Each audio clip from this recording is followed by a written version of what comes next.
Hello दोस्तों, आपका स्वागत है हमारे चैनल पर्सनल टैक्स में। आज की वीडियो में हम डिस्कस करेंगे स्टैंडर्ड डिडक्शन, मार्जिनल रिलीफ और रिबेट, इनमें क्या डिफरेंसेस हैं।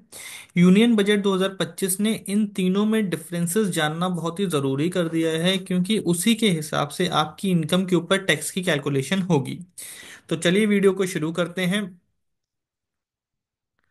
तो हमारा जो फोकस रहेगा आज की वीडियो में वो तीन की कॉन्सेप्ट: स्टैंडर्ड डिडक्शन क्या है, मार्जिनल रिलीफ क्या है, रिबेट क्या है, किसको मिलता है, कितनी इनकम पर मिलता है, कैसे कैलकुलेशन होती है, ये हम डिस्कस करेंगे। तो सबसे पहले स्टैंडर्ड डिडक्शन। तो स्टैंडर्ड डिडक्शन क्या है? ये सिर्फ और सिर्फ सैलरी इनकम पर मिलेगा। एलिजिबिलिटी क्या है? Available to all salaried employees and pensioners. Budget 2025 का क्या चेंज आया है इसमें? पहले ये 50,000 रुपये होता था, अब इसको बढ़ा करके 75,000 रुपये कर दिया गया है। तो इसका मतलब अगर आपकी सैलरी 10 लाख रुपए है तो आपको बाय डिफॉल्ट स्टैंडर्ड डिडक्शन मिलेगा 75,000 रुपये का, और आपकी टैक्सेबल सैलरी हो जाएगी 9,25,000 रुपये। ये सबको मिलेगा इररेस्पेक्टिव के आपकी इनकम कितनी है। यानी कि ये एक स्टैंडर्ड डिडक्शन, भाई स्टैंडर्ड है, यानी कि सभी को अलाउड होता है, सैलरी वालों को। अब रिबेट, रिबेट क्या है? रिबेट है सेक्शन 87A में मिलने वाली रिबेट।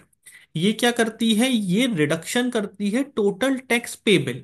यानी कि स्टैंडर्ड रिडक्शन क्या कर रहा था? इनकम को कम कर रहा था, ये टैक्स को कम करेगी। तो ये करती है reduction in total tax payable for eligible tax payers, eligibility available under section 87A to resident individuals. ये सिर्फ रेसिडेंट इंडिविजुअल्स को मिलेगी। अब बजट 2025 ने क्या किया है? Full tax rebate for income up to 12 lakh. यानी कि अगर आपकी इनकम 12 लाख रुपए है, आपका टैक्स बनेगा 60,000 रुपये, और वो साथ के साथ उस पर रिबेट माइनस हो जाएगी 60,000 रुपये की, और आपका टैक्स पेबल हो जाएगा निल। तो रिबेट आपकी टैक्स पेबल को निल करती है। स्टैंडर्ड डिडक्शन आपकी इनकम में से 75,000 रुपये घटाती है। अब समझते हैं मार्जिनल रिलीफ क्या है। अब मार्जिनल रिलीफ भी आपकी टैक्स लाइबिलिटी को कम करेगी, लेकिन ये क्या कहती है कि भाई जैसे आपकी इनकम 12 लाख रुपए तक है तो आपकी टैक्स लाइबिलिटी निल है। लेकिन अगर आपकी इनकम 12 लाख से बढ़ करके 12,10,000 रुपये हो जाती है तो आपकी टैक्स लाइबिलिटी आती है 61,500 रुपीज। अब आप कहोगे मेरी इनकम तो 10,000 रुपये बढ़ी और मेरी टैक्स लाइबिलिटी जीरो से बढ़ करके 61,500 रुपये हो गई, 61,000 रुपीज 500 हो गई, 61,500 रुपीज हो गई। तो आप कहोगे ये तो वैलिड नहीं है। तो ठीक है, इनकम टैक्स एक्ट ने कहा कि ठीक है, आपकी बात बिल्कुल ठीक है, आपकी इनकम अगर 10,000 रुपये बढ़ रही है तो हम आपके ऊपर टैक्स का बर्डन भी सिर्फ 10,000 रुपये ही डालेंगे। यानी कि आपको 51,500 रुपीज की मार्जिनल रिलीफ मिल जाएगी, और आपका टैक्स पेबल हो जाएगा 10,000 रुपीज। यानी कि सिर्फ और सिर्फ जितनी आपकी इनकम 12 लाख रुपए से बढ़ी वो उतना आपका टैक्स पेबल हो जाएगा। मार्जिनल रिलीफ के ऊपर, बजट 2025 के अपडेट्स के ऊपर हमने सेपरेट वीडियोस बनाई हुई हैं। उन वीडियोस का लिंक हम आई बटन डिस्क्रिप्शन में डाल देंगे, आप उन वीडियोस को देख सकते हैं। साथ के साथ यूनियन बजट 2025 की हमने अपने चैनल पर एक सेपरेट प्लेलिस्ट मेंटेन करी है, उसमें जा करके आप देख सकते हैं बजट के सारे अपडेट्स और उससे रिलेटेड एफएक्यूज।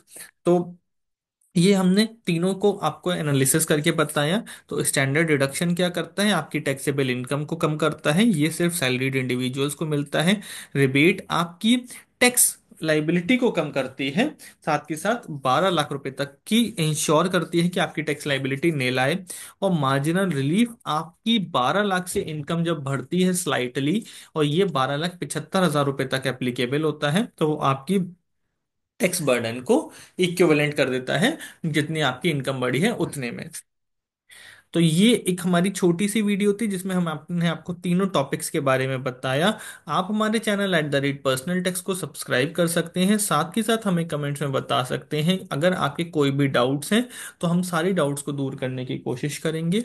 आप हमसे अगर किसी और टॉपिक पर भी वीडियो चाहते हैं तो हम उस वीडियो को बनाएंगे। आप प्लीज़ कमेंट में हमें वो टॉपिक ड्रॉप कर दीजिए। Thank you very much.